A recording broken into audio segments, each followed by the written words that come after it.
Rafael, I'm so excited that you invited our guest today, Heather Lohr, to join us on our podcast.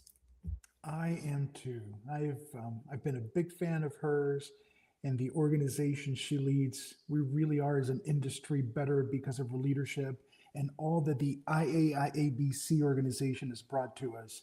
So glad she accepted our invitation. Yeah, so we talk about several things, but really good conversation. So join us for a really robust conversation, and Heather even explains what IAIABC means. So let's go talk to Heather. Let's do it.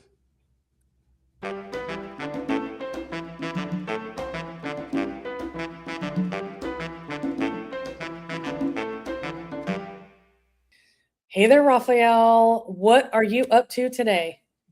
Enjoying the beautiful Florida sunshine down here. How about you? Well, I'm in California, and it's a pretty good day here too, clear and sunny. So I'm enjoying that too. But I'm really excited about our guest today. I am too. I'm a big fan. So if I get a little glitzy here, it's because I am a big fan of both the organization and the individual that we are going to talk to today. So we are talking to Heather Lohr from IAIABC. So hello, Heather. How are you today? Hi, I'm great. How are you both? We're doing great. I always like to kick off the episode by talking about something fun before we dive into deep subjects. So All let right. me ask you, Heather, what fun activity did you do outdoors this weekend? Oh my gosh. Well, it was a beautiful weekend here in Knoxville, Tennessee, where I live. And both of my kids are into sports. And so spent some time on the football field and on the soccer field watching my kids play sports. And I don't know if this counts as an outdoor activity, but I'm going to call it an outdoor activity. It's March Madness right now. So I sat outside and watched basketball. Oh, yeah, Um, so that was a lot of fun too. absolutely, that counts. If you were outside and doing something fun, that's all that matters. Yep. Ralph, how about you? The volunteers had a great weekend, didn't they? They Yeah. sure did. They sure did. We had a fun time watching the game last night, especially. It's a fun time of the year. What did I do? I worked on my yard. And I mean, oh, the yellow, the muck. I mean, we have got stuff, laying out and about, and it was awful. I even had to wear a mask, and I'm still, oh, That's the oak tree. As the oak has started to yep. drop out of the trees, right? That yellow pollen. Oh Awesome. my gosh, the pollen is awful over here. So that's what I did over the weekend. Well, I am in San Diego, and I was so lucky to have been invited by my colleague Dwayne Johnson at Institutes of Health. We went and saw a Savannah Bananas game at Petco Park in San Oh, Diego. Oh, how fun. lucky It are was you? the most fun. I'm telling you guys, anybody listening, if you have an opportunity to go see Savannah Bananas, you will not regret it. It's so fun. It's family friendly. There's just something happening. And they put on this whole show, like I think it starts 3 or 4 hours maybe before the game starts. They interact with the audience, with the fans, and they sign autographs. They're performing the whole time. It's just so awesome. I can't say enough good things about them. And Raphael, we got to see our buddy Coach Tyler. Got to see him real quick, and it was just a lot of fun. And the weather was beautiful. So Heather, we got to meet him last year, got to spend one-on-one time with him. What an incredible individual. He is just the best. And How you're right, fun. Yvonne. I mean, everywhere they go, 80,000 fans, Yep. everybody having a good time, really enjoying themselves. Yep. so yeah, so Coach Tyler's phrase is bet on yourself. And so if you Yeah. didn't catch our interview with Coach Tyler at Elevate last year, I suggest you all go find that. It's a lot of fun, and he was our keynote speaker last year. So just a really incredible individual. That's Yeah. amazing. So, Heather, I'm so happy to see you on Deconstructing Comp podcast. I can't wait to get into our conversation. But first, would you please explain to folks? So, you are with IAIABC. Yep. We have talked about that before on the podcast, but remind our listeners what that stands for and what your role is with IAIABC. Yeah, of course. So I am the executive director at the IAIABC, which stands for the International Association of Industrial Accident Boards and Commissions. And it's a mouthful. But yeah, the IAIABC, we are a nonprofit trade association in the workers' compensation space. We address workers' compensation policy, regulation, and administration. And we cover a whole host of different topics in our programming. Some of the things that we do, we offer educational programs on a variety of different work comp topics, return to work, disputes, judicial issues, medical issues, international issues, so issues that cross international borders. We talk about all sorts of different data reporting issues in EDI. And so there's always something for everyone at the IAIABC. We have member organizations from around the world. Our members are jurisdictional regulatory agencies, and all but 2 US states are members of the IAIABC. We have 10 Canadian provinces that are members, and then members in Europe and Asia and Australia. So people from all over the world are coming together to share information about workers' compensation in their organizations, to learn from one another, to connect, and truly try to make workers' compensation work better for employers and for workers. I love that. I was saying when we were chatting before we started recording that I have not been to nearly as many events that you all put on that I'd like to, but the last one I went to was a couple years ago, and it was in Clearwater Beach, and it was really amazing. I always thoroughly enjoy the content and getting to interact with all the different regulatory agency members that you mentioned. And it's just, so for listeners that haven't been, I highly recommend that you go to one at least once, because you really do get a glimpse of all the different working parts of the system. Yeah, and I think one of the great things about coming to an IAIABC event is that we're split about 50-50 between people from the regulatory agencies and then from the private sector. So different organizations like insurance companies and third-party administrators, medical providers, technology vendors, self-insured employers, risk managers. So people that are in the workers' compensation space coming together with the regulatory community to share ideas and learn from one another. It is truly inspiring, I think, to be a part of that. So I hope that everyone listening out there can come to a future IAIABC event and take part in that community. Absolutely. And I know that there were a couple of things we were going to talk about today. So I want to start off by talking, one of the things that you mentioned, and I know that I've seen it and heard about this quite a bit over the past couple of years, is heat-related injuries in workers' compensation. So let's talk about that a little bit. So from your perspective, Heather, what do you think folks that are listening need to understand or be paying attention to when it comes to those heat-related injuries in workers' comp? Yeah, I think it's such an important topic right now in workers' compensation, and it's starting to get some attention, but I think we really should be talking about it more, and the issues that are really, I think, starting to grow and increase out there. So heat-related injuries, I think, are something that are really underreported, and the research out there is really starting to show that. In reporting a workers' compensation injury, when that first report of injury comes in, the injury might not say that it was something due to heat, and that it was someone had a cardiac episode, but it doesn't say that it was a heat-related injury. But that is having an impact on workers out there who are, out in the sun, working in 100-degree temperatures without shade, without water. And so these are starting to increase as we are seeing, climate shifts. And so I think really trying to pay more attention to this and try and distill these out of the data is really important. And WCRI put out a really great research study on this last year that kind of talks about the prevalence of heat-related injuries within the states that they do work in. So if people have not read that, I would highly encourage you to go and take a look at it. And there is new regulation happening in several US states on heat-related injuries and illnesses, and really trying to put some regulations and rules around these types of injuries.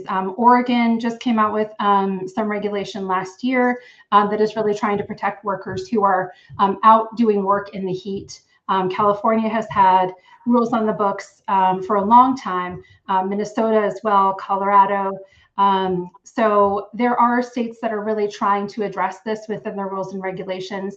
And I think that, there's more work to do and really trying to talk more about these injuries and how it is affecting workers.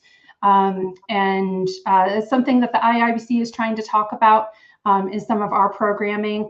And I encourage listeners to just try and learn more about it and what is happening with workers and how employers can try and put in additional safety protocols, and how states can try and protect workers through their safety and prevention efforts. That's awesome. I know in the little bit of research that I've done on these, I got interested in it a few years ago when there were some reports coming out of one of the big, I think it was a soccer event that was happening in the Middle East and some things related to that. But I know that, like, for example, there's a lot that can be done with implementing safety programs, making sure that workers are drinking adequate water and not other, like, everybody loves their Coca-Cola and all that kind of stuff, but that can be some really bad impact when you're out in the sun and the heat, and what you really need is water. Water, and water. Like finding adequate shade and cooling stations and things like this, and on a regular basis too. So it's, every hour or 2 hours that you take that 15 minutes in the shade and hydrate. And so, just some of these simple things that, employers can do and provide that go a long way in protecting workers. Yeah, and I think I also read just implementing earlier shifts to make sure that the work's being done earlier in the day before it gets to be super hot. So like you said, cooling stations and making sure that they're taking breaks in the shade, and obviously drinking water. So some great things out there with so folks that are listening, if you're interested, talk to your safety program manager, make sure that you're getting those kinds of things implemented, because it really is important. I know I just came from Texas a few days ago, and it was really crazy. We were shifting when I first got there. It was in the low 20s. And within 2 days, it was in the 90s. Yeah. And so those crazy shifts in temperature can also catch you by surprise when it's cool, and then all of a sudden it's hot. And you don't realize how that's impacting your body. Yep, absolutely. Awesome. So I appreciate you. I will drop a link to WCRI's study because you mentioned it, and I know that they put out a lot of really great information. So thank you for mentioning that.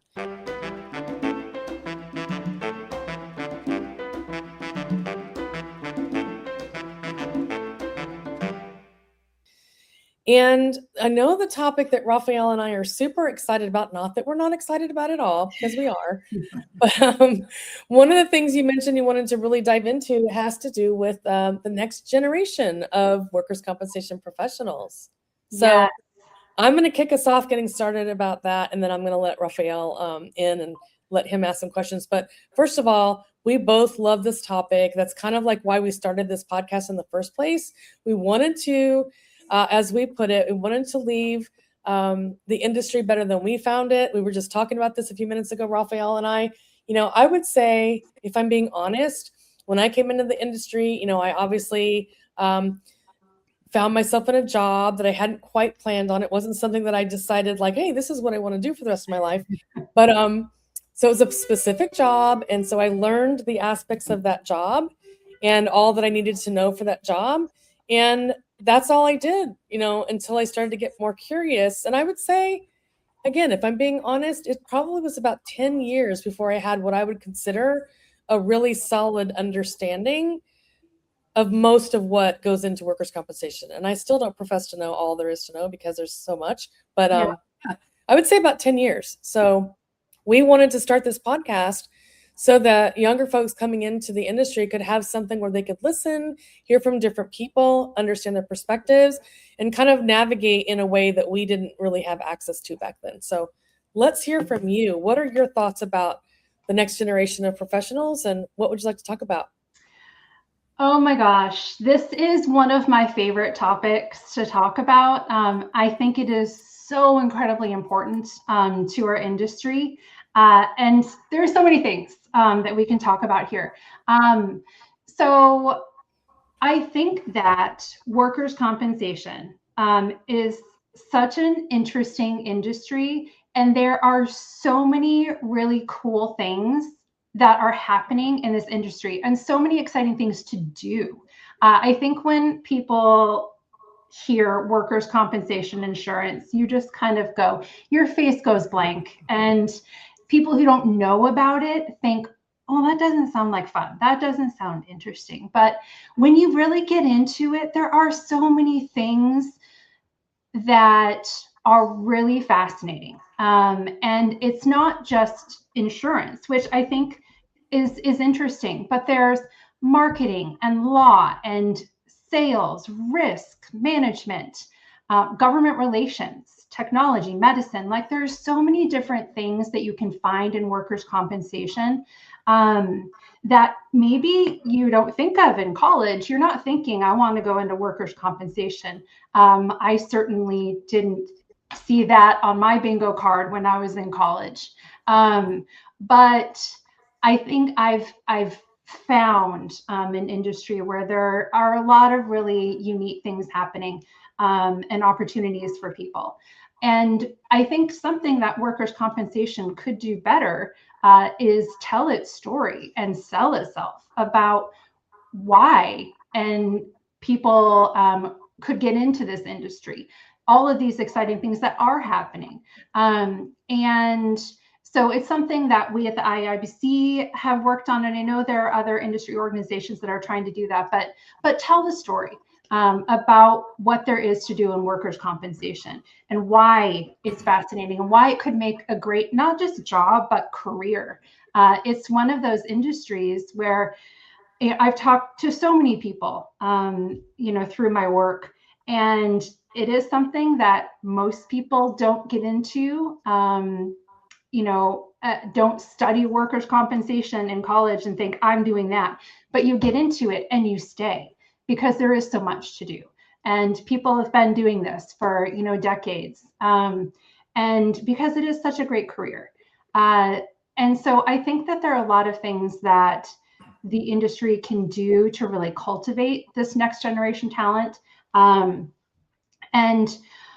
some of those are being deliberate and intentional in integrating young talent into your organizations, whatever that may be. But recognizing people for their differences, for their accomplishments, for things that they're doing, small or big within the organization to have an impact. And I think that's one thing that, this next generation wants, is they want to have an impact. So one really interesting thing that someone talked about at an IAIABC event a couple of years ago was they completely changed how they wrote job descriptions. They used to send out job postings as kind of a task list, but they changed that and looked at it from how can you have an impact? Here are the ways that you working in this organization can have an impact on the organization and the industry we're in. Their applications went through the roof after they did that. And I think that truly is something that this next generation of workers wants. It's a mission. They want to know that they are making a difference. So thinking about that as we're bringing in, the next generation, thinking about how can we talk about our mission and get next generation leaders involved in that impact and thinking about that.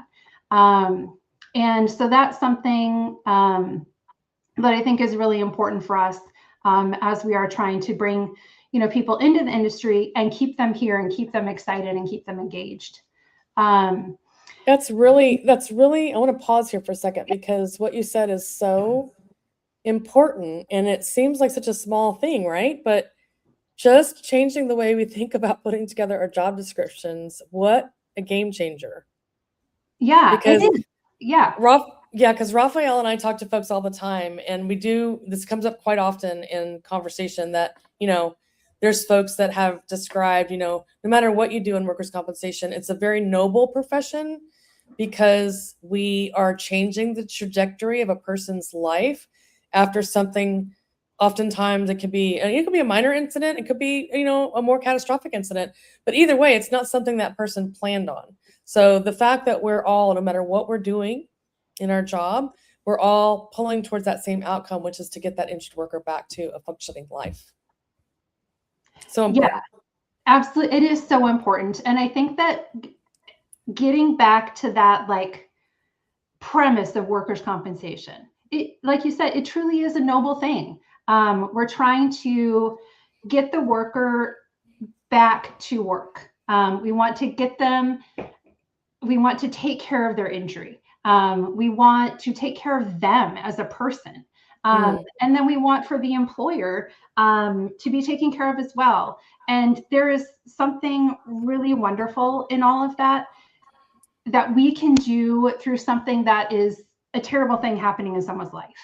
And so I do think that there is true impact that you can have on people's lives in this industry. And that is something that is really exciting and we need to be talking about more.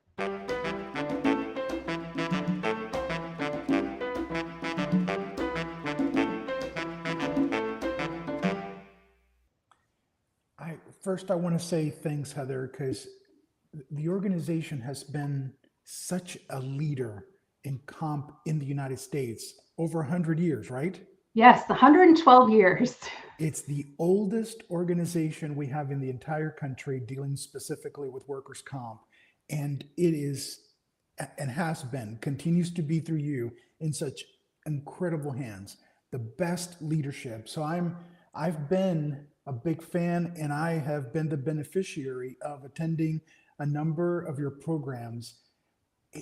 The first place I met folks with workers' comp in mind from, England, from Australia, from Canada, oh my gosh, there I am talking to folks about, essentially the same concept that we all struggle with here. They're struggling over there as well.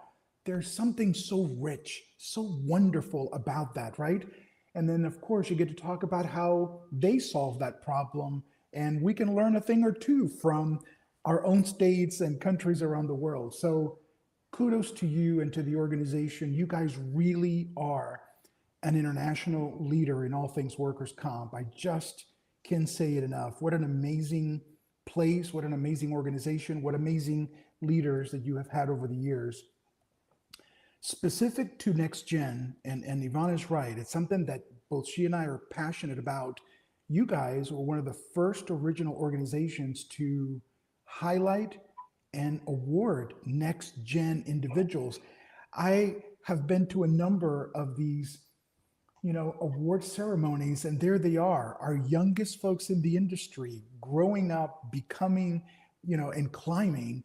How incredibly exciting, how wonderful. I get moved by it because we all need to be doing more of that. But I want to give you an opportunity to talk about the program and how far it has come and the kinds of folks that you guys are awarding on an annual basis.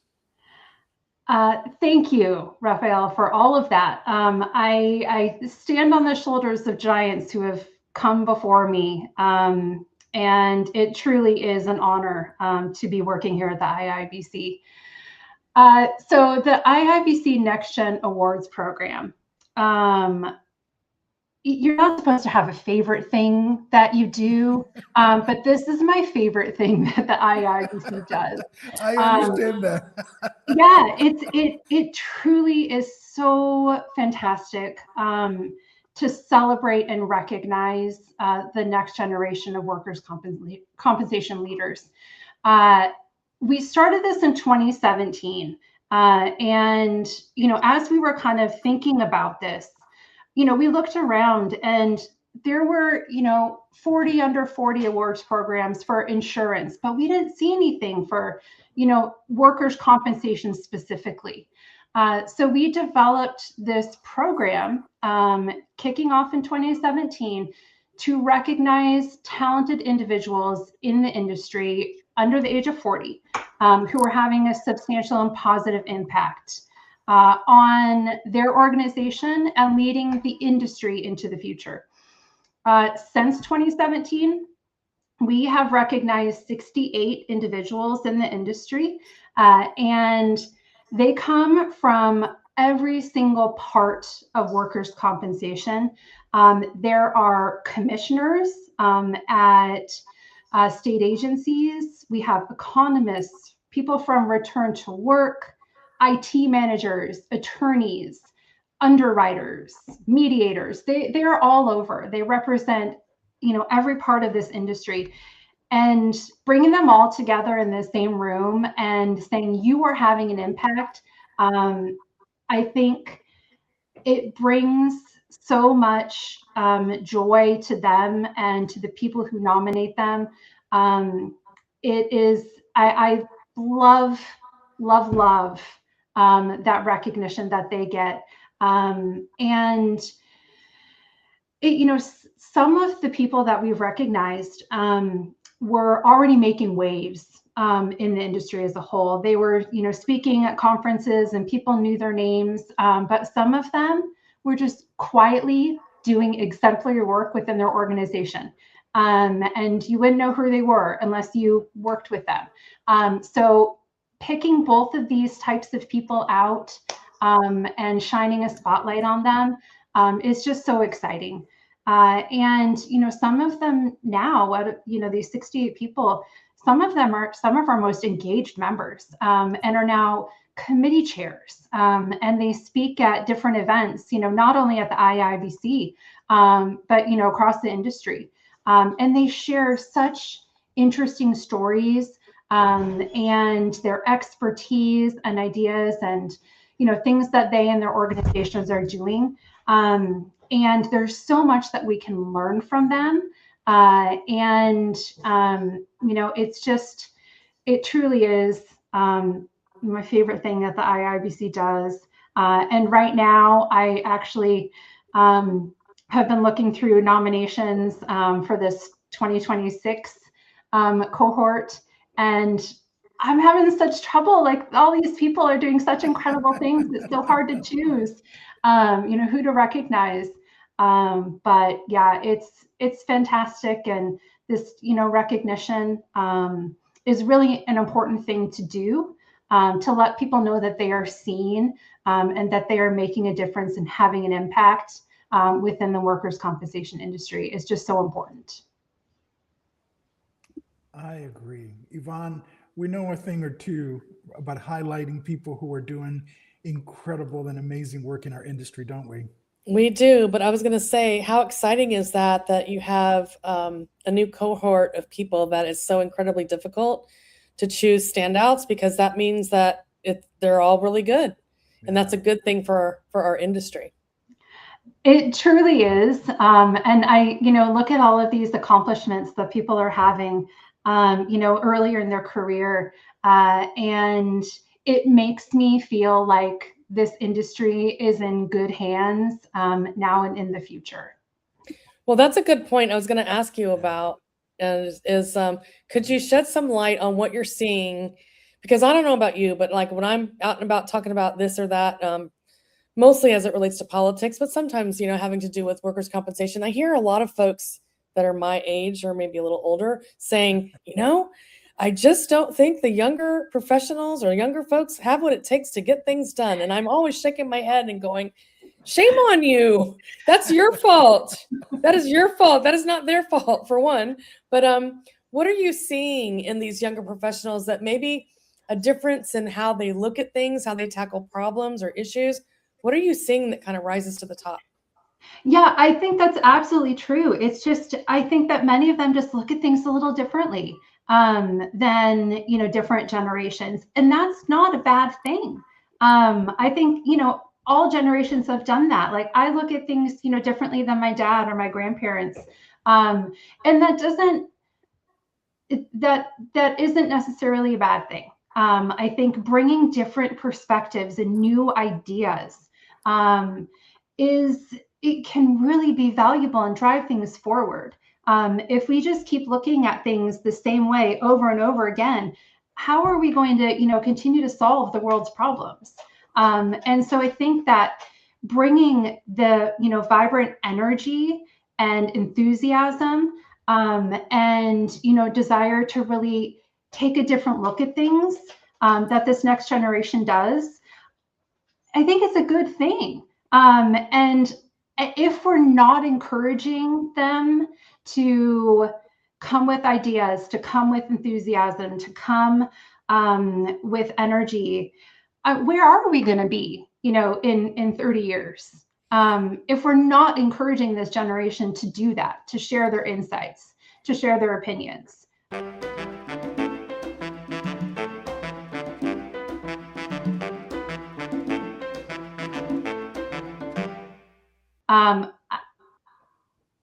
Absolutely. I mean, I was going to say, Rafael and I kind of do this a lot together when we're talking about things. And I say to him probably more often than he says to me, like, come on, Ralph, let's take a different tack on this issue, right? And he's like, oh, come on. Anyway, I think it's really important for us to be able, and I will do it to myself too. I was just having a conversation before you came on about how I'm really trying hard with this particular situation that I'm dealing with to really look at it from a different angle. And so I do ask myself, but one thing that really saddens me is when I hear folks say, oh, you know what? I'm just not going to speak up anymore because I got, tackled or whatever word you want to put in there because I had an idea and I said this and it wasn't, not only was it not received well, but I was told, oh, that's, it's just not ever going to work here. I really do think that we all need to stretch in terms of how we look at our issues and how we go about solving problems. Ralph, what are your thoughts? You're so right, Yvonne. You really are. You're naturally good at thinking about it in a different way, different perspective, and bringing on voices, ideas, new methods.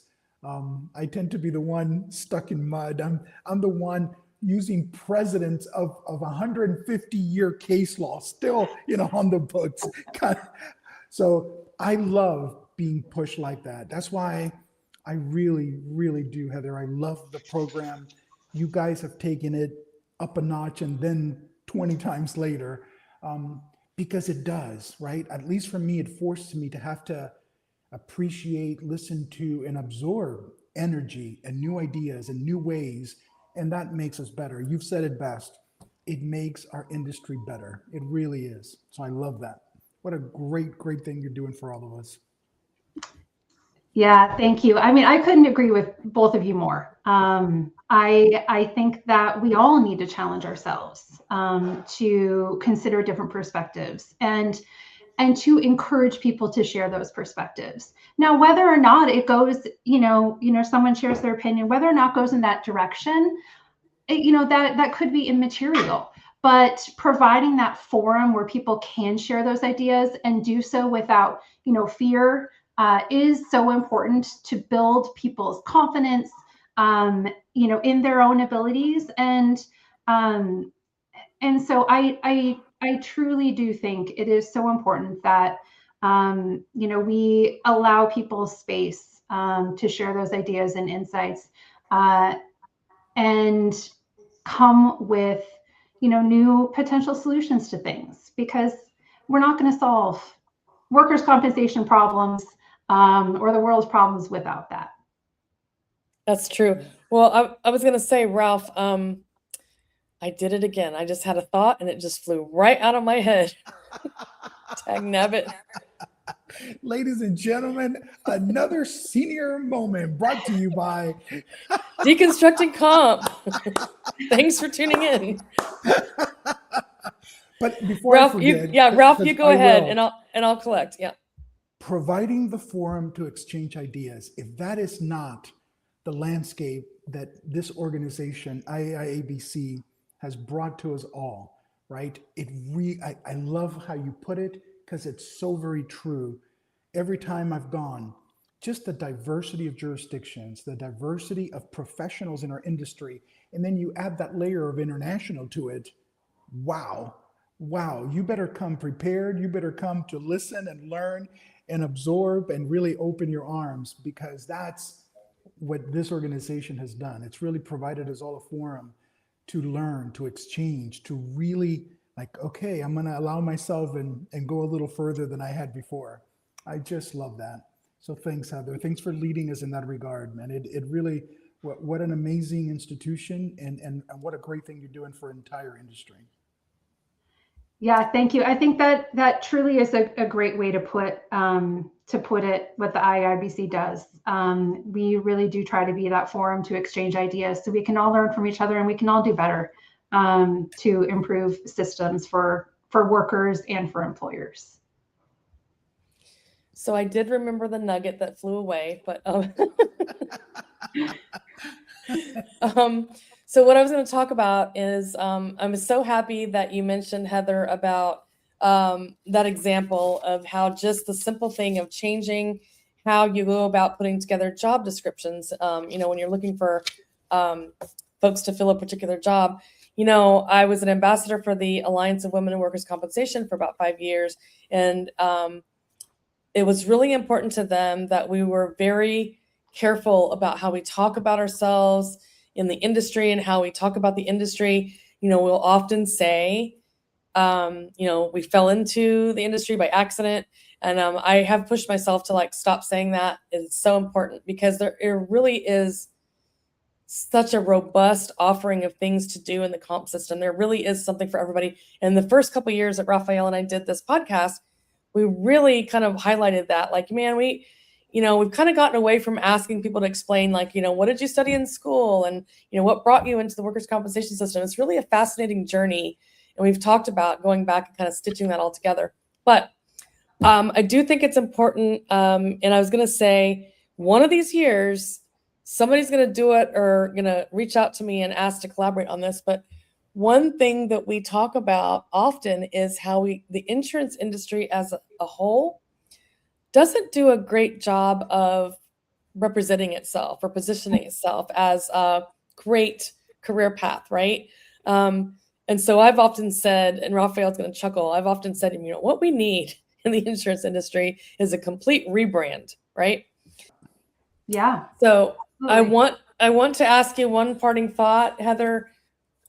We've kind of talked about a few things today, but what is your last takeaway? What would you like folks to remember about today's conversation? If they don't remember anything else, what would you like them to know? I guess I'll go to starting from the IAIBC vision. So the IAIBC vision is a world free from the pain and loss of work injuries and illnesses. And that, I try to think about that vision as often as I can, and have that drive my work here at the IAIBC, because that touches on a lot of what we've discussed today. And letting that kind of vision that is really about trying to address the pain of a workplace injury from an employee's perspective and what that does to their life, and then trying to think about the impact on the employer as well.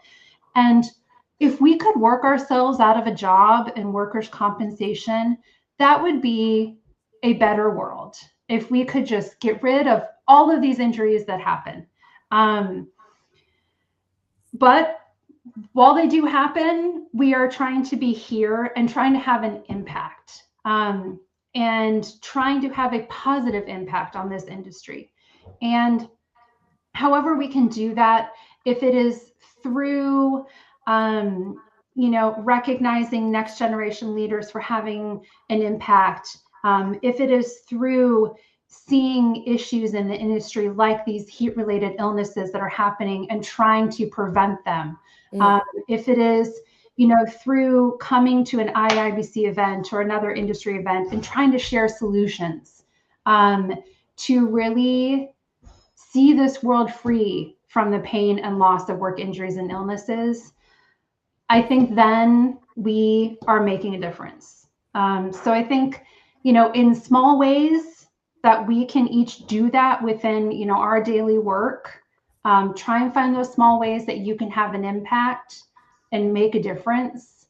I think that we'll all find joy and meaning in that.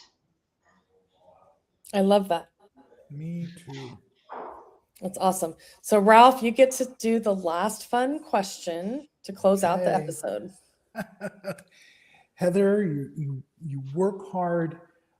You're this amazing leader of this international organization that keeps you really, really busy. I think our listeners want to know, what do you do for fun? How do you relax? How do you wind down? I know you told us, you spend a little time with the kiddos, during the weekend in sports, but what do you do to relax? Well, I talked about sports. I love watching my kids play sports. I love sports. I love watching sports, college, NFL.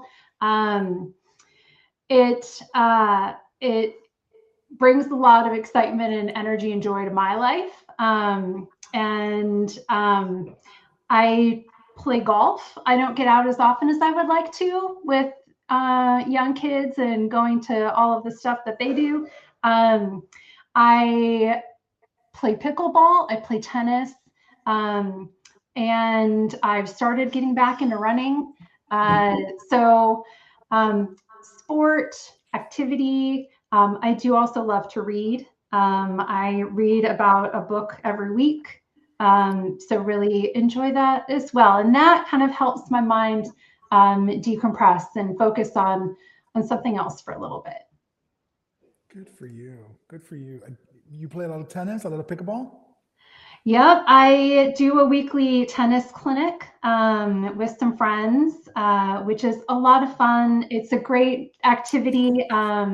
And my body, knock on wood, so far has kept up through it. My husband was a little worried about whether I would be injured because I'm a little injury prone. But no, it's been a lot of fun to get out there with some friends and play tennis once a week. Good for you. Good for you. I enjoyed both of those as well. Very fun. That's awesome. Well, Heather, thank you so much for joining us today and having this conversation. It's been fun. And I'm going to look to be at an IAIABC event in the near future. How about you, Ralph? Same here. I've always enjoyed them. They're just fantastic. Best people in our industry. It really is a lot of fun.